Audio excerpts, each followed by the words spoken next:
Como ser santo. Um chamado à santidade. Introdução. O chamado à santidade é um dos pilares da revelação divina. Desde o Sinai, o Eterno declarou que seu povo deveria ser santo, porque ele é santo. Esse chamado não é apenas uma sugestão moral, mas um mandamento direto que define a identidade de Israel e, por meio de Israel, de todos os povos que decidem se unir à aliança. A santidade não é alcançada por filosofias ou teorias humanas, mas por uma prática clara: guardar os mandamentos do Eterno, separar-se do mal e viver em aliança com ele. Ao mesmo tempo, quando o homem falha, existe o caminho da techuvá, arrependimento e retorno, que restaura a comunhão e a santidade diante de Deus. Capítulo 1. O chamado original: santidade pela Torá. O fundamento da santidade está estabelecido na Torá. Levítico 11, 44, 45. Porque eu sou o Senhor vosso Deus, portanto santificai-vos, e sede santos, porque eu sou santo, pois eu sou o Senhor que vos fiz subir da terra do Egito, para que eu fosse vosso Deus, portanto sede santos, porque eu sou santo. Levítico 19, 2. Fala a toda a congregação dos filhos de Israel, e dize-lhes: sede santos, porque eu, o Senhor vosso Deus, sou santo.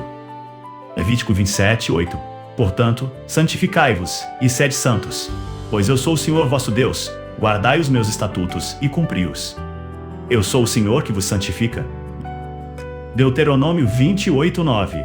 O Senhor te confirmará por povo santo, como te tem jurado, quando guardares os mandamentos do Senhor teu Deus e andares nos seus caminhos. O padrão é claro: a santidade não nasce da imaginação, mas da guarda da aliança e dos mandamentos. O Eterno é santo e chama seu povo a refletir o seu caráter na vida prática. Capítulo 2. Santidade e identidade. Israel como canal para as nações. Israel foi chamado para ser reino de sacerdotes e nação santa. Êxodo 19:6. Esse chamado não era um privilégio exclusivo, mas uma missão: representar o caráter do Eterno diante de todas as nações. A própria Torá abre espaço para os estrangeiros.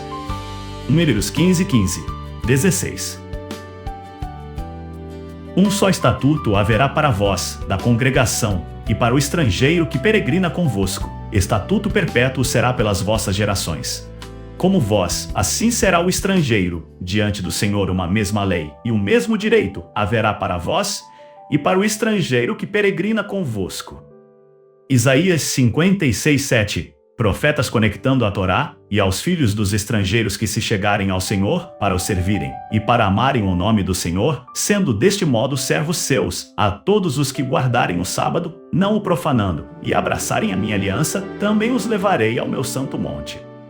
Aqui vemos a ligação direta. Os profetas não criam nada novo, apenas reforçam o mandamento já presente na Torá, mostrando que a santidade é acessível também ao estrangeiro que se volta ao Eterno. Assim, Israel é o canal da Torá para o mundo, e todos os que querem servir ao Deus verdadeiro são convidados a esse chamado de santidade. Capítulo 3. Tejuvá, o caminho de volta à santidade. O Eterno sabe da fragilidade humana, por isso, junto ao mandamento de ser santo, ele estabeleceu o caminho do arrependimento. 2 Crônicas 7, 14. Se o meu povo, que se chama pelo meu nome, se humilhar e orar, e buscar a minha face, e se converter dos seus maus caminhos, então eu ouvirei dos céus, perdoarei os seus pecados e sararei a sua terra. Esse princípio é o coração da techuvá. Humilhar-se, orar, buscar a face do Eterno, converter-se dos maus caminhos. Os profetas sempre conectam essa volta ao mesmo fundamento: guardar a aliança. Oséias 14:1. Volta, ó Israel, para o Senhor teu Deus, porque pelos teus pecados estás caído. Neemias 1:9. Lembra as palavras da Torá: se vos converterdes a mim e guardardes os meus mandamentos, eu vos congregarei. A techuvá não é só um sentimento, mas um retorno prático à Torá, porque a santidade está nos mandamentos. Capítulo 4. O caminho da santificação. A santificação é o processo contínuo de guardar a aliança. Separar-se do mal. Levítico 20:26. E ser-me-eis santos, porque eu, o Senhor, sou santo, e separei-vos dos povos para serdes meus. Praticar a justiça da Torá. Deuteronômio 10, 12, 13. Agora, pois, ó Israel, que é que o Senhor teu Deus pede de ti? Senão que temas o Senhor teu Deus, que andes em todos os seus caminhos, e o ames, e sirvas ao Senhor teu Deus com todo o teu coração e com toda a tua alma, para guardares os mandamentos do Senhor e os seus estatutos, que hoje te ordeno para o teu bem. Viver como luz para as nações.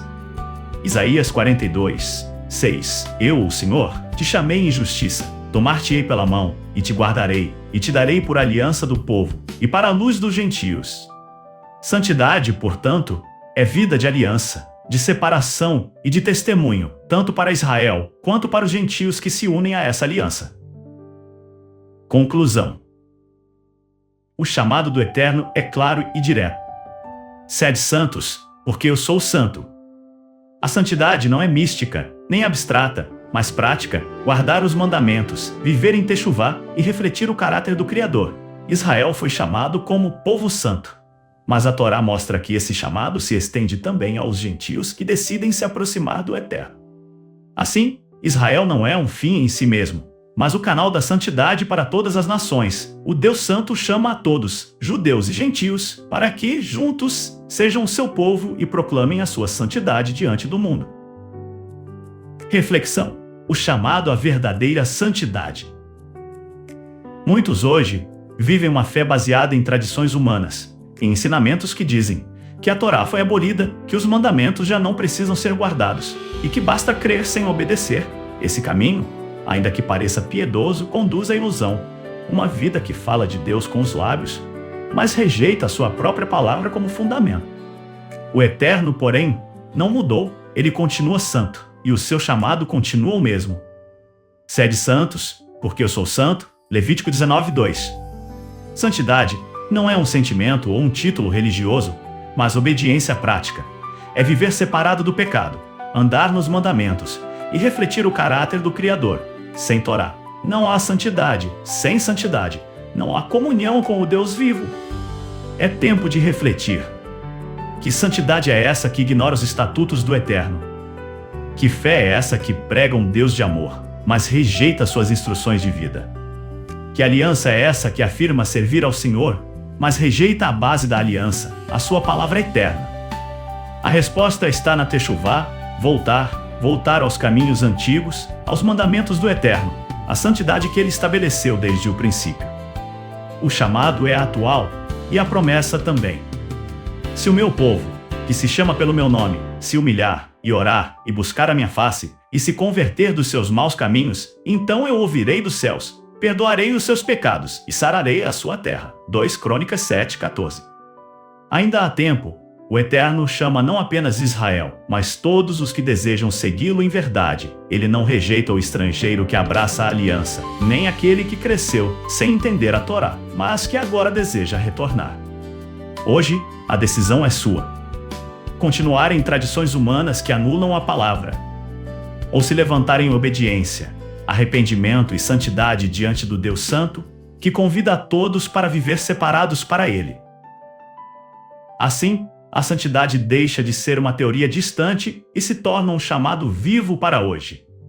Guardar os mandamentos, retornar em arrependimento e ser luz do Eterno em um mundo em trevas.